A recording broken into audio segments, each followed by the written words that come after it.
I guess there's a couple things, but I'll just go through them really quickly. Xamarin Insights. Anyone here familiar with like application insights or any other like Google Analytics, any kind of monitoring? Yeah. Okay.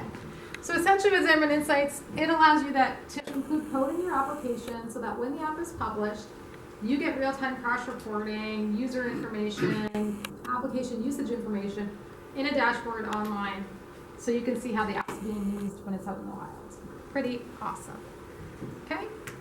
So reporting, tracking, even identifying the user sessions. And what's really cool is the integration. It has integration into Visual Studio, HipChat, GitHub, all that good stuff, Slack. So I'm just going to quickly show you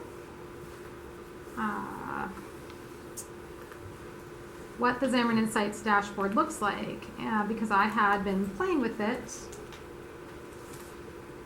and I wanted to have some data to show you guys.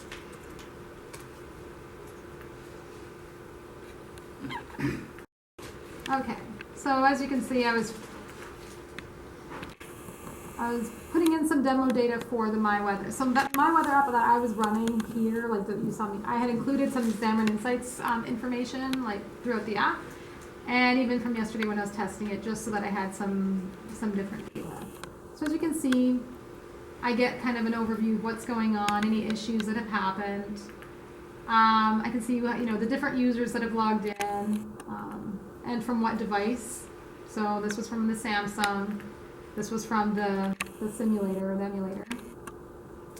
And kind of just view a report of the active users, sessions, pretty nice stuff, right? This is all real time. So then I can see that like what devices are most popular that are using my app that are, and I can actually see where it's being used. So this is nice. And then I have the events.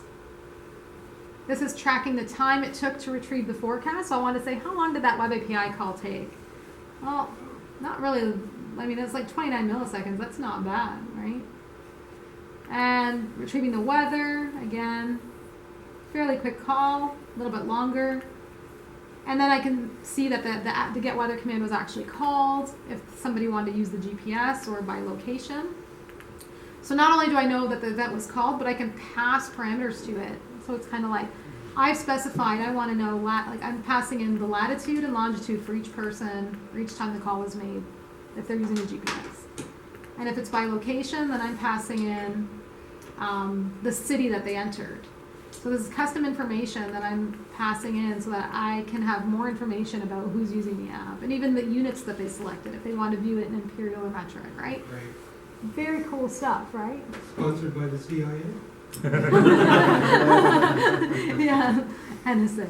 Is this protection based or is there a way to disable the user this, or you just don't have to download that particular Disable app? the. You have to specify that we're using the app site to track everything you're doing. Yes, if you have a mobile Is app there that has specific- insights, yeah. definitely include a privacy policy, which includes that you are collecting analytics.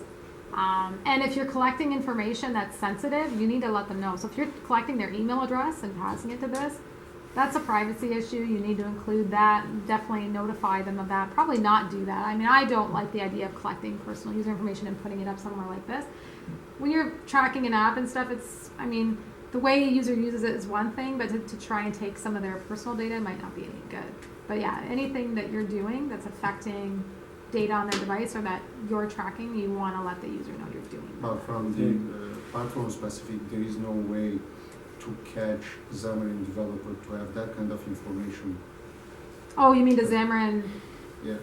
and monitoring if they're overstepping? If you want to use the microphone or you want to use the camera, you have to actually say that Yeah. I require this to be present. Yeah. Well, all I'm passing are strings to Xamarin Insights. So they're just string parameters. So whatever I have access to as a developer in the application from the user, and I can convert to a string and pass it as a dictionary of strings to Xamarin Insights, then nothing's stopping me from doing that. There's no user ID attached into the strings, or it's anonymous. No, but if you have like a login page and they enter a user ID, you have access to that user ID. You could pass it up to Xamarin Insights. I would recommend you don't. But if for But some reason, there's nothing stopping a developer from doing that. Yeah. It's nice. Does it have to be online apps, or can you use it with offline apps as well? No, everything with Xamarin Insights is online, So right? you have to, the app has to be online. Like, is there an app, like a calculator app? You never need to be online. Does it have to be, like, can you sync it later, or if they don't have service? As soon as the call happens, it's immediate. That's why we don't have service. Yeah. So as you can see in the settings part, this is where you can configure integration. So as you can see, I have Visual Studio Online and Slack integrated. So let me, I'm gonna load up my Slack. I don't know, how many people here use Slack, are addicted to Slack? I am super addicted to Slack. And once I get it loaded, you'll see. Okay. If anybody's used RMC, Slack is just like RMC. Yeah. Don't know why. It may not be loading it though. Okay, so that's unfortunate. It might be having a hard time because of the network.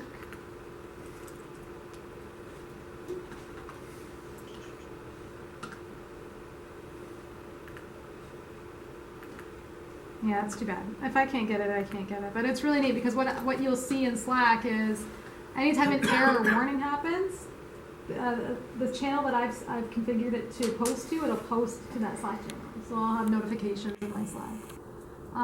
As well with issues, don't have a current issue, do I?